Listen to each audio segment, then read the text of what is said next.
Selamat pagi semua, selamat hari Minggu. Ketemu lagi di ibadah online sekolah Minggu Gereja Elim Tabernakel. Kabar kalian gimana? Semoga semuanya sehat selalu ya dalam perlindungan Tuhan. Sekarang kita akan memulai ibadah kita dengan puji-pujian Halo Hello Hola.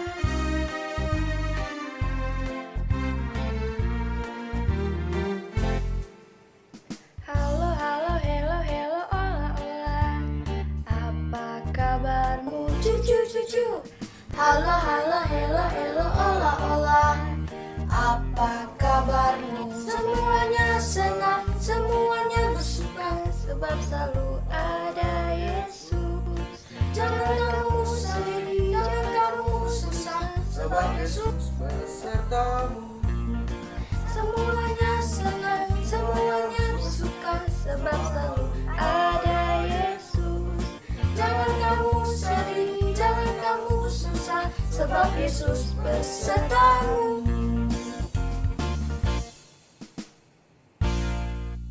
Shalom adik-adik, selamat bertemu kembali dalam ibadah online sekolah minggu ya.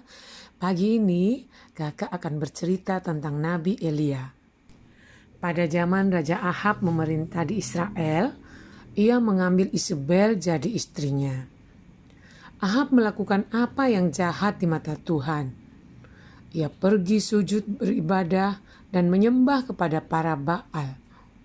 Bahkan Ahab membuat mezbah Baal dan patung Asyera. Ini menimbulkan sakit hati Tuhan. Lalu Elia pun pergi bertemu Ahab dan berkata, "Demi Tuhan yang hidup, Allah Israel yang kulayani, sesungguhnya tidak akan ada embun atau hujan pada tahun-tahun ini, kecuali kalau kukatakan." Lalu Tuhan menyuruh Elia pergi dari situ, sebab Ahab tentunya akan sangat marah kepada Elia. Dan benarlah beberapa tahun lamanya terjadilah kelaparan hebat di daerah Israel. Bagaimanakah nasib Elia adik-adik? Mari kita lihat cara ajaib Tuhan memelihara Elia.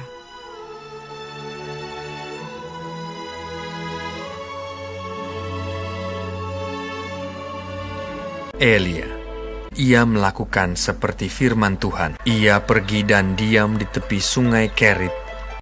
Burung-burung gagak membawa roti dan daging kepadanya, dan ia minum dari sungai itu. Tetapi sesudah beberapa waktu, sungai itu menjadi kering, sebab hujan tiada turun di negeri itu. Maka datanglah firman Tuhan kepada Elia, "Bersiaplah, pergi ke Sarfat yang termasuk wilayah Sidon, dan diamlah di sana. Aku telah memerintahkan seorang janda untuk memberi engkau makan." Sesudah itu ia bersiap, lalu pergi ke Sarfat. Setelah ia sampai ke pintu gerbang kota itu, tampaklah di sana seorang janda sedang mengumpulkan kayu api. Ia berseru kepada perempuan itu, katanya, "Cobalah ambil bagiku sedikit air dalam kendi, supaya aku minum. Ambil juga bagiku sepotong roti." Perempuan itu menjawab, "Demi Tuhan Allahmu yang hidup, sesungguhnya tidak ada roti padaku sedikit pun, kecuali segenggam tepung dalam tempayan dan sedikit minyak dalam buli-buli.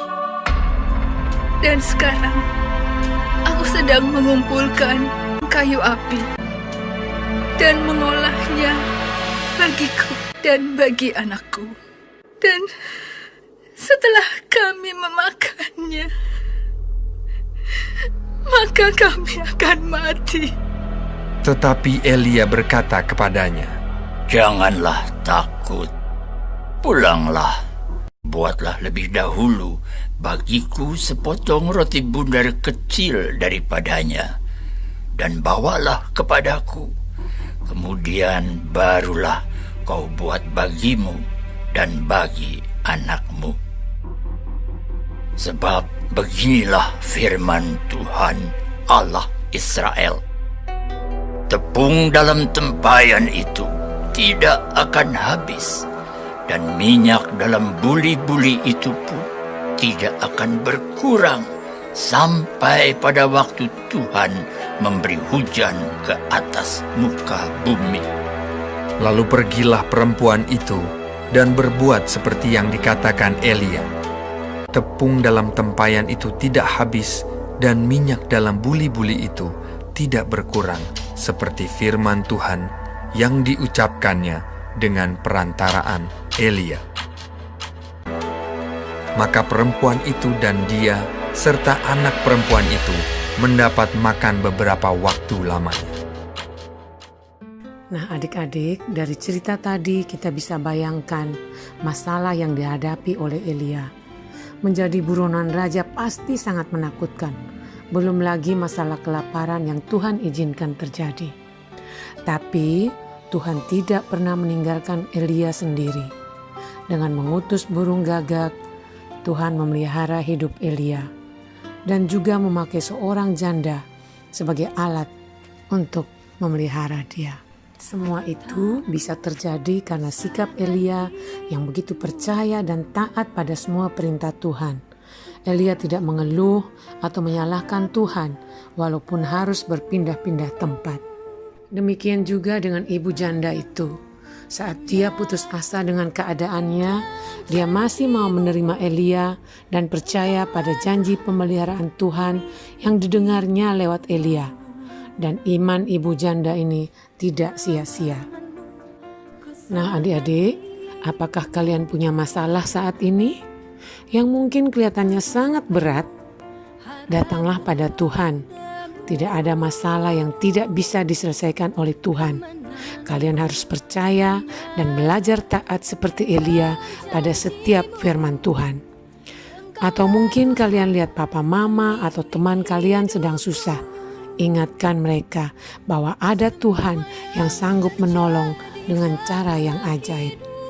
Siapkan dirimu agar bisa dipakai Tuhan sebagai alat yang berguna bagi orang lain. Seperti ibu janda ini, tetaplah setia bersama Tuhan sang pemilik hidupmu. Amin. Mari kita berdoa. Bapa di surga, terima kasih untuk nasihat-Mu pagi ini. Kami punya Allah yang besar, lebih dari setiap masalah kami dan mau menolong kami. Ampuni kami Bapa yang lebih cepat mengeluh dan sering tidak taat kepadamu.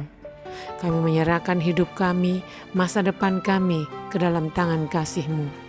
Terima kasih Bapa, doa ini kami naikkan dengan ucapan syukur di dalam nama Tuhan Yesus Kristus. Amin. Sampai bertemu minggu depan.